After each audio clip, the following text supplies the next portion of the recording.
हाल ही में defence minister Rajnath Singh ने Bob Khathing के स्टैचू और म्यूजियम का इनॉग्रेशन किया अरुणाचल प्रदेश में। और इनके म्यूजियम और पर्सनालिटी को अरुणाचल प्रदेश में और पूरे देश में भारी मात्रा में बहुत ज्यादा सेलिब्रेट किया जा रहा है। तो जानने वाली बात यह है कि बॉब खातिंग आखिर में थे कौन, इंडिपेंडेंस से पहले इन्होंने नेशन बिल्डिंग में किस तरीके से रोल निभाया था, और ये ऐसी कैसी पर्सनालिटी हैं जिनकी वजह से अरुणाचल प्रदेश का एक क्षेत्र एरिया तवांग भारत में शामिल हुआ था।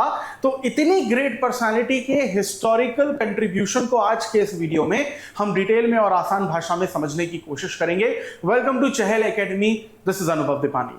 तो आज जिस ग्रेट पर्सनालिटी की हम लोग बात कर रहे हैं, जिन्हें हम बॉब खातिंग नाम दे रहे हैं, दरअसल में हम उन्हें द लेजेंड मेजर रालेंगानो खातिंग के नाम से जानते हैं, जो इनका बेसिकली पूरा नाम है।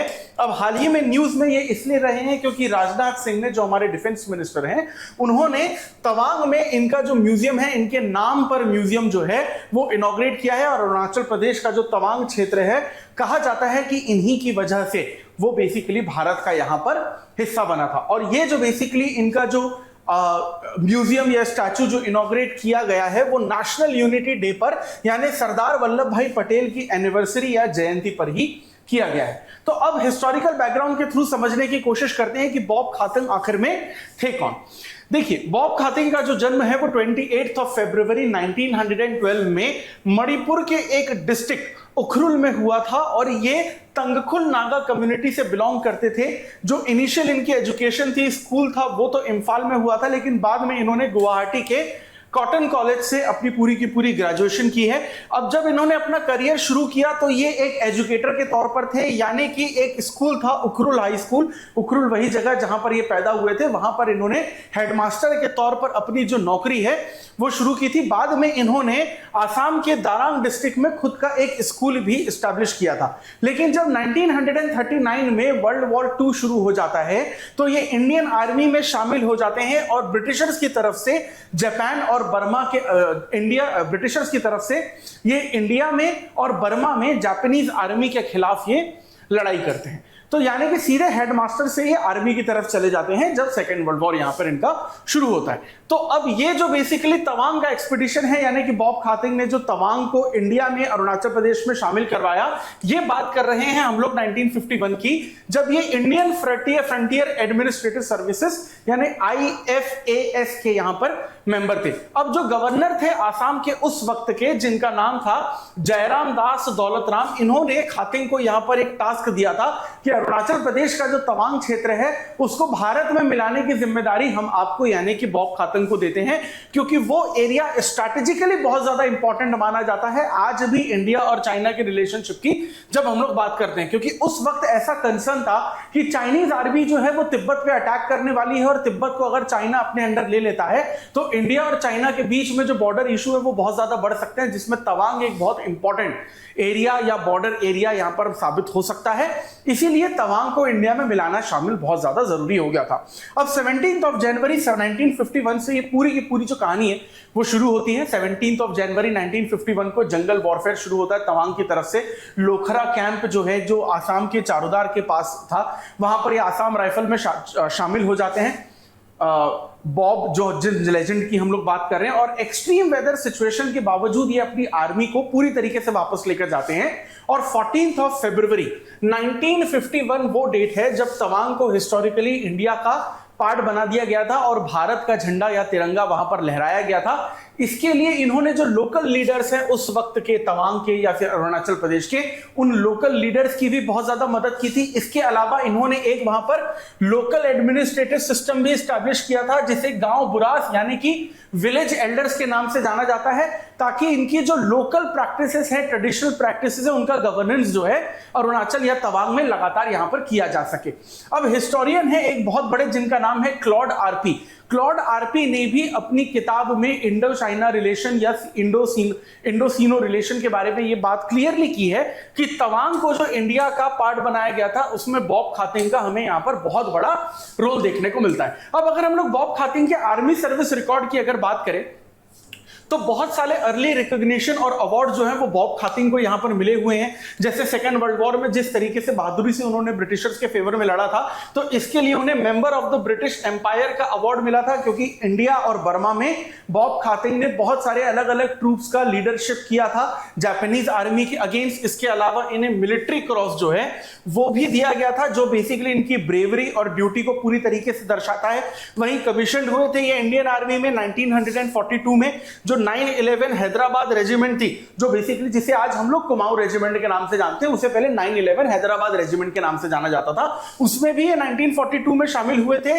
बाद में ये आसाम रेजिमेंट शिलोंग में इनका ट्रांसफर कर दिया गया, और आसाम रेजिमेंट में जब ये शामिल हुए तो इनकी लीडरशिप स्किल्स हमें वहां पर भी पूरी तरीके से देखने को मिलती है। अब जो बॉब खातिंग का रोल है मिलिट्री सर्विस में, वो बहुत जबरदस्त तरीके का रहा है। पहली बात तो यह है कि बॉब खातिंग जब पैदा हुए थे तो वो नागा कम्युनिटी में पैदा हुए थे, तो जो नागा सपोर्ट था जापानीज के अगेंस्ट सेकेंड वर्ल्ड वॉर में, उस नागा सपोर्ट को ब्रिटिशर्स के फेवर में लेने में बॉब खातिंग का बहुत बड़ा रोल हमको देखने को मिलता है। जो लोकल नागा ट्राइब्स थी वो पहले ब्रिटिशर्स के साथ लड़ने को तैयार नहीं थी, लेकिन इन लोकल नागा ट्राइब्स को ब्रिटिशर्स के फेवर में और जापान के अगेंस्ट लड़ने के लिए बॉब खातिंग ने पूरी तरीके से कन्विंस किया था।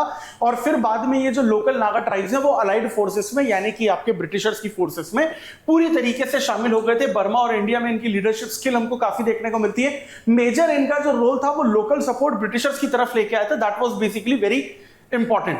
बाद में ये गुरिल्ला यूनिट्स, यानी कि जिसे हम लोग विक्टर फोर्स या सांकोल के नाम से जानते हैं, उनको भी इन्होंने बहुत ज्यादा एडवाइस किया था 1944 में। बाद में इनको 1944 में इन्होंने सांकोल को एडवाइस किया था और विक्टर फोर्स को गुरिल्ला वॉरफेयर के लिए भी काफी ज्यादा एडवाइस किया था। यानी लीडरशिप स्किल या क्वालिटी जहां पर भी ये गए थे, उन्होंने अपनी लीडरशिप स्किल पूरी तरीके से दिखाई थी।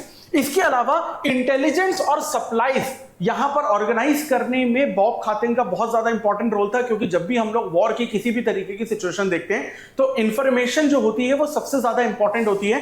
लोकल नागा ट्राइब्स से लेकर ब्रिटिश आर्मी हेड तक जितनी भी इंफॉर्मेशन जो एक जगह से दूसरी जगह पहुंचाने का काम था, अपनी लीडरशिप स्किल के तहत बॉब खातिंग ने यहां पर पहुंचाया था, जिससे कि जो जापानीज है उनको पूरी आसानी से ट्रैक किया ब्रिटिशर्स ने, और सेकेंड वर्ल्ड वॉर में ब्रिटिशर्स जो है जीते और जापान को हराया। इसके अलावा जो गुरिल्ला वॉरफेयर है, इसमें इनका बहुत ज्यादा बड़ा रोल रहा था, क्योंकि नॉर्थ ईस्ट के अगर आप वेदर को भी देखें, क्लाइमेट को भी देखें, जंगल को देखें, ज्योग्राफिकल टेरेन को देखें, तो बहुत ज्यादा टफ थी सारी की सारी चीजें, और बिना थके बिना रुके इन्होंने उस टफ सिचुएशन में भी पूरी तरीके से अपनी लीडरशिप स्किल को सक्सेसफुली पहुंचाया। अब एक बार जब ये वॉर खत्म हो जाता है और बॉब खातिंग को एक बहुत बड़ा रिकॉग्निशन मिल जाता है, उसके बाद फाइनली वर्ल्ड वॉर खत्म जब हुआ 1945 में, 47 में जब देश आजाद हो जाता है, तो ये इंडियन आर्मी में शामिल हो जाते हैं। और आजादी के बाद भी हमको इनके बहुत सारे अचीवमेंट्स और रिकॉग्निशन देखने को मिलते हैं, जैसे कि वॉर खत्म होने के बाद इन्होंने मणिपुर में अपनी पूरी की पूरी सर्विस दी है इमरजेंसी सिचुएशंस में। मणिपुर के जो महाराजा थे, जिन्हें महाराजा कुमार प्रिया ब्राता सिंह के नाम से जाना जाता है, ये उनके साथ एसोसिएटेड थे। और मणिपुर का जो मर्जर हुआ है इंडिया में, यानी मणिपुर जो शामिल हुआ है इंडिया में 1949 में, इसमें बॉब खातिंग का बहुत ज्यादा रोल था। आसाम राइफल्स इन्होंने बेसिकली ज्वाइन कर ली थी, और जब सेकेंड आसाम बटालियन जो थी 1949 में, उसको भी इन्होंने ज्वाइन किया था। यानी इंडियन आर्मी के कहीं ना कहीं ये एक तरीके से हिस्सा थे, एक बहुत इंपॉर्टेंट बटालियन के ये लीडर रहे ही थे। इसके अलावा अगर हम लोग 1951 की बात करें तो इंडियन फ्रंटियर एडमिनिस्ट्रेटिव सर्विसेज में तो ये थे ही। नागा रोल्स में इन्होंने या लोकल एडमिनिस्ट्रेशन में किस तरीके से इन्होंने रोल निभाया है, इंट्रोडक्शन में हम लोग देख ही चुके हैं। बाद में नागालैंड का एक एरिया जिसे हम लोग मोकचुंग के नाम से जानते हैं, मोकचुंग के डिप्टी कमिश्नर भी ये बने। बाद में इनको सिक्किम का डेवलपमेंट कमिश्नर भी बनाया गया था, और उसके बाद ये नागालैंड के चीफ सेक्रेटरी भी बने। और डिप्लोमेटिक रिलेशंस भी इन्होंने बहुत ज्यादा अच्छे से निभाए हैं, क्योंकि 1975 तक इंडिया ने बर्मा में अपना जो एम्बेसडर है वो बॉब खातिंग को ही अपॉइंट किया था। यानी आप देखिए कि करियर कितना जबरदस्त रहा है। एक स्कूल हेडमास्टर से लेकर एक एम्बेसडर तक इनकी पूरी की पूरी जर्नी रही है। और आज के इसी इंपॉर्टेंट टॉपिक पर ये मेंस का क्वेश्चन आपके सामने है, जिसमें आपसे पूछा जा रहा है, major Ralengnao Bob Khathing played a pivotal role in both military and administrative capacities India's north east, discuss his contribution during the second Second World War, his role in the integration of Tawang and his post-war administration career. How did his leadership shape the region's security and governance, यानी कि जो पूरा का पूरा topic आपको समझाया गया, Bob Khathing का जो एडमिनिस्ट्रेटिव या एजुकेशन या आर्मी का जो रोल रहा था वो इंडिया की नेशन बिल्डिंग के लिए कितना इंपॉर्टेंट था, और अरुणाचल प्रदेश के तवांग को इंडिया में शामिल करने के लिए किस तरीके से इतनी महत्वपूर्ण भूमिका रही थी, उस पर आप प्लीज जवाब लिखने की कोशिश करिएगा।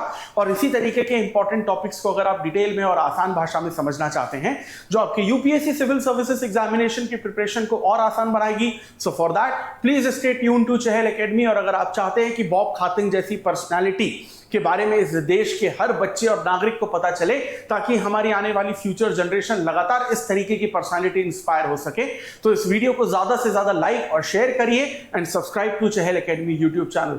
This is Anubhav Dipani signing off. I will see you in the next video. Thank you very much.